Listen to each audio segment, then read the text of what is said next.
आन बान शान हमारे इस राष्ट्र ध्वज के लिए कहना चाहूंगा कि इतनी सी बात इन हवाओं को बताए रखना, इतनी सी बात इन हवाओं को बताए रखना, रोशनी होगी इन चिरागों को जलाए रखना।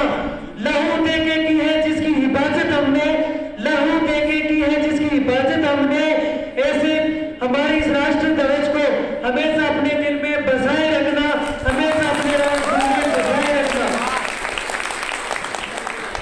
परम सम्मानीय principal sir, vice principal sir, मुख्य अतिथिगण, मेरे देवता तुल्य गुरुजनों एवं मेरे भाइयों और बहनों, मैं Harinder Jakhar BSc nursing first year first semester से आज हमारी इस वार्षिकोत्सव पर आप सबके सामने हमारे देश के लिए जो शहीद हुए, जिन्होंने हमें स्वतंत्रता दिलवाई और जिनकी वजह से आज हम ये वार्षिकोत्सव मना रहे हैं। पहले तो मेरे जितने भी हमारे देश को स्वतंत्र करवाने में जितने भी वीर योद्धा और जिन वीरांगनाओं ने अपना बलिदान दिया, उनको मेरा तहे दिल से सलाम है। वर्तमान भारत, प्राचीन, मध्यकालीन और वर्तमान भारत के उदाहरणों को आपके सामने रखते हुए और इन पर विचार करते हुए मैं अपने विचार आज इस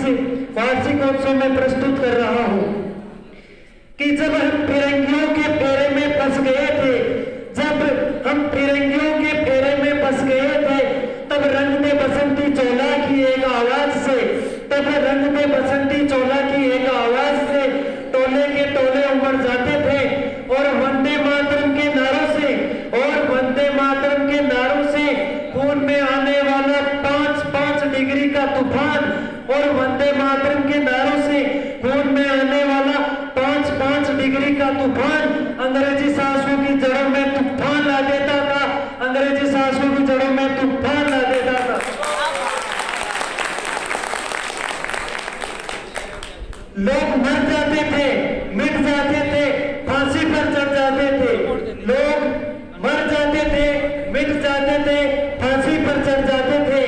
फिर भी वो अपनी देशभक्ति साबित कर रहे होते थे, फिर भी वो अपनी देशभक्ति साबित कर रहे होते थे, क्योंकि ये उस समय की देशभक्ति की कसौटी हुआ करती थी, क्योंकि ये उस समय की देशभक्ति की कसौटी हुआ करती थी।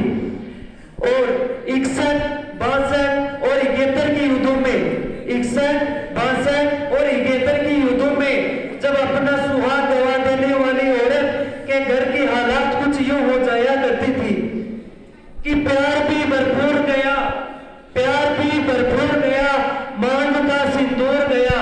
प्यार भी भरपूर गया, मांग का सिंदूर गया, नन्हे नन्हे हालों की लंगोटियां चली गई, छोटी छोटी बेटियों की चोटियां चली गई, नन्हे नन्हे हालों की लंगोटियां चली गई, छोटी छोटी बेटियों की चोटियां चली गई, बाप की कमाई गई, बाप की कमाई गई, बेटे की पढ़ाई गई, एक ऐसा विस्फोट हुआ, एक ऐसा विस्फोट हुआ, पता ही नहीं चला जिस्म की कितनी बोटियां चली गई। और साहब, आपके लिए तो एक आदमी मरा है, आपके लिए तो एक आदमी मरा है, मेरे तो घर की रोटियां ही चली गई, मेरे तो घर की रोटियां ही चली। आजादी कहने को तो एक छोटा सा शब्द है, आजादी कहने को तो एक छोटा सा शब्द है, लेकिन इसकी भव्यता को शब्दों में नहीं बांधा जा सकता, लेकिन इसकी भव्यता को शब्दों में नहीं बांधा जा सकता। आजादी का वास्तविक मतलब यही है, आजादी का वास्तविक मतलब यही है कि विकास के पथ पर चलते हुए अपने समाज और अपने देश को ऐसी दिशा प्रदान करना, अपने समाज और अपने देश को ऐसी दिशा प्रदान करना जिससे कि देश की महानता की खुशबू, जिससे कि देश की महानता की खुशबू चारों दिशाओं में फैल सके, चारों दिशाओं में फैल सके। अब मैं कहना चाहूंगा कि आजाद ये हिंदुस्तान नहीं होता, आजाद ये हिंदुस्तान नहीं होता अगर किसी माँ का बेटा इस वतन की खातिर कुर्बान नहीं होता, माँ का बेटा इस वतन की खातिर कुर्बान नहीं होता। सारे रिश्ते नाते बुलाकर, सारे रिश्ते नाते बुलाकर सीने में गोली खानी पड़ती है मेरे दोस्त, सारे रिश्ते नाते बुलाकर सीने में गोली खानी पड़ती है मेरे दोस्त। यूं ही वतन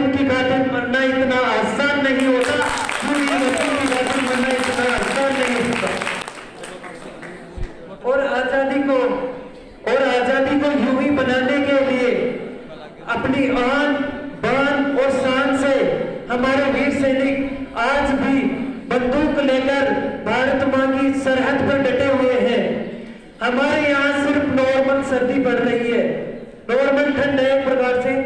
लेकिन उनके वहां बर्फ गिर रही है। रोज हम समाचारों में, अखबारों में सुनते आए हैं कि आज बर्फ के गिरने से इतने सैनिक शहीद हो गए, लेकिन उनके यही समस्या नहीं है, उनके बहुत सी समस्या है। न खाने की ढंग से व्यवस्था है, न पीने की ढंग से व्यवस्था है और न ही सोने की ढंग से व्यवस्था है। फिर भी अपना साहस और अपने देश की खातिर, अपने मातृभूमि की खातिर कुर्बान होने के लिए वो उस 0 डिग्री सेंटीग्रेड से भी कम तापमान के वातावरण में बंदूक लिए और दुश्मन की गोली खाने के लिए तैयार है। तो हमारी जिम्मेदारी भी बनती है कि वो बाहरी सुरक्षा और बाहरी आजादी का ध्यान रख रहे हैं, तो आंतरिक सुरक्षा की जिम्मेदारी हमारी है, आंतरिक सुरक्षा की जिम्मेदारी हमारी है। और आंतरिक सुरक्षा में हम अपना योगदान किस प्रकार दे सकते हैं, और आंतरिक सुरक्षा में हम अपना योगदान किस प्रकार से दे सकते हैं। रिश्वतखोरी, कालाबाजारी और भ्रष्टाचार, रिश्वतखोरी, कालाबाजारी और भ्रष्टाचार जैसी अन्य सामाजिक बुराइयों को दूर करने का प्रण लेकर ही हम इस आजादी